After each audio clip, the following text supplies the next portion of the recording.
Well, hello there again, all ye lovely witches and seekers. It's Ryan again, aka Dark Winter Moon. And today what I wanted to talk about is an update on Genius Loci, or Spirits of Place. But before we get into that, I would like to thank each and every one of you for all the ways that you've supported me. This is how I keep being able to do these videos for you. So whether it is watching my videos and commenting, liking them, subscribing to my channel, sharing my videos, or it's taking a look at my Etsy, or taking a look at my website and booking a tarot or rune reading, all the ways and any ways that you can support me are greatly appreciated, and they're vital to me to continue to do that. So how about we get into this topic? I, probably a little over a year ago, shot a video talking about Genius Loci, or Spirits of Place, and I'm going to link that up here. And this is an update on my own experiences with the local spirit here on the land I grew up on. So ever since I and my family moved here, I have had experiences with this particular land spirit. And most of them have been pretty confrontational. And a lot of this comes from my upbringing. I assumed, because of my Christian upbringing, that this being was evil and probably demonic. But that is just not the case. Over the years, as I've left Christianity and I've developed my own understanding of spirits, I realized that there's a lot more gray area. There's a lot broader spectrum than good spirits and evil spirits. There's everything in between. And as I've come to understand it, this particular spirit is not evil. It's just perhaps driven a little mad by the encroachment of humans up on the territory and land that it is charged with protecting. And it feels like that there's a lot to this spirit that I haven't quite parsed out, but generally, I think this spirit is kind of tormented. And so it sees anyone, especially me, that is able to sense it as a threat. And so we've had run-ins, and this is usually in dream space that this happens to me, where I have had to push this spirit off. I've had to fight it off. But like I said, as I've grown, I've realized that perhaps I should attempt to make friends with this spirit. Perhaps I should try to enlist it. Perhaps I should try to make friends with it, or at least become an ally of it. And this is the first lesson that I wanted to share with this, that just because a being or spirit comes across confrontational or scary or evil seeming does not at all mean that it is. And so working with it and trying to befriend it in some way is to your benefit. So something to remember, and this is definitely the case with this particular being, is that many times they are wild. And what I mean by that, think of a wild animal. They don't have the same agenda we do. They're interested in their feral natures, in the hunt, or being the prey, or all of the above.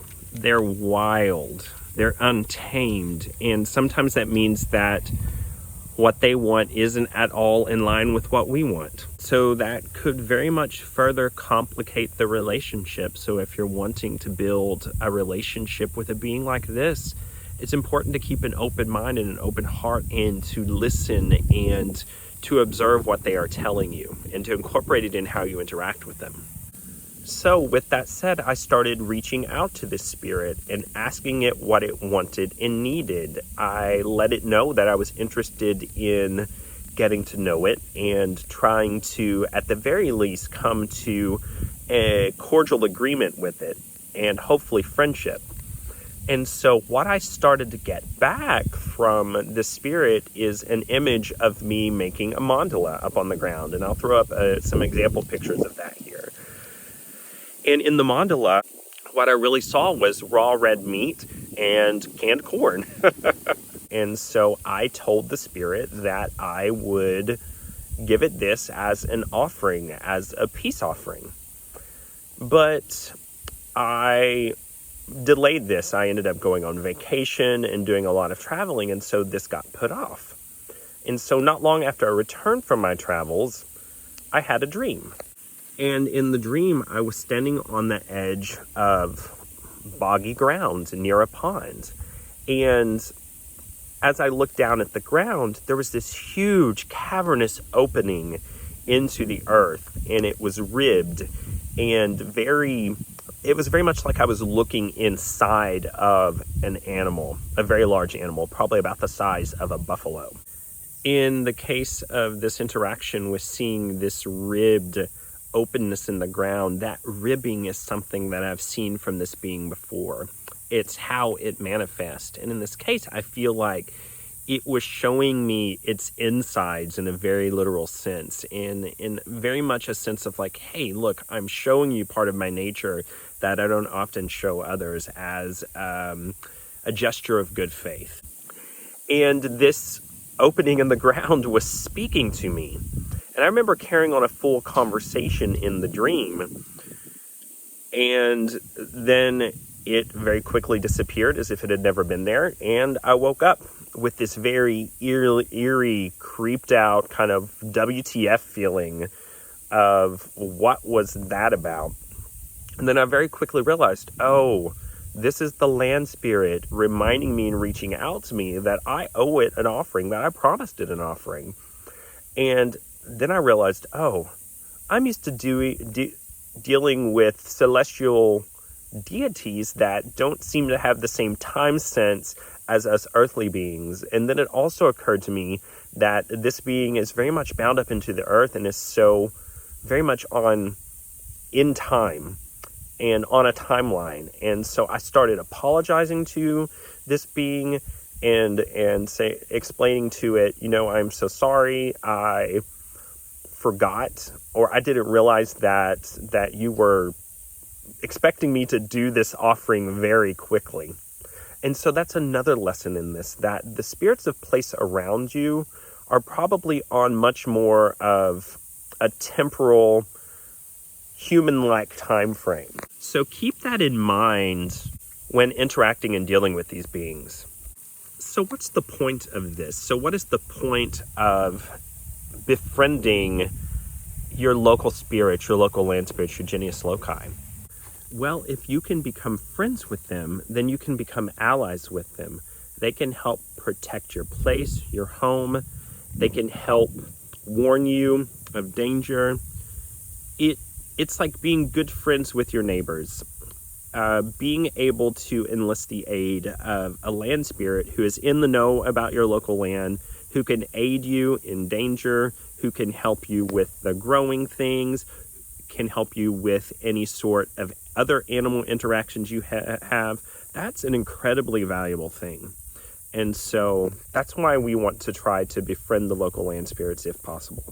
It's also important to remember that they've been here a lot longer than we have, that we're guests on their lands, not the other way around. And it's a matter of honor and respect to remember that. It's also a matter of who you know in the spirit world. It's just like anything else, networking. Having the inroad into that community of broader beings is super important as a magician and a witch, and can only serve to aid in your magic and your power and your cred. And so once I had realized my error with this being, I very quickly remedied it. I got together some ingredients, asked for ingredients. I got some ground beef and some canned corn. And I also promised the spirit that because of my error, I was going to add extra goodies to the mix. And so I used some steel-cut oatmeal to lay out the mandala, which is one of my favorite things to use in a mandala. And I got together some strawberries and some blueberries. And I offered these in a mandala, and ever since, the feeling that I've gotten back when I reach out to this local Genius Loci is very much of, yes, I'm satisfied, I'm sated, thank you so much. Yeah, it seems like the entire relationship has turned, so there's no longer this confrontational feeling as of yet. I wouldn't exactly say that we're friends, but we have made steps in that direction. Well, I hope this has been valuable and helpful to you. Please comment, question. If you have any questions, send them my way. I always read the comments and I always respond. And as always, I appreciate you all for watching and all the ways you support me. Like I said, whether it's commenting, sharing my videos, watching them, liking them, subscribing, taking a look at my Etsy or my website and booking a reading or making a purchase, those all help me so much. Blessed be and have a wonderful weekend. Mwah.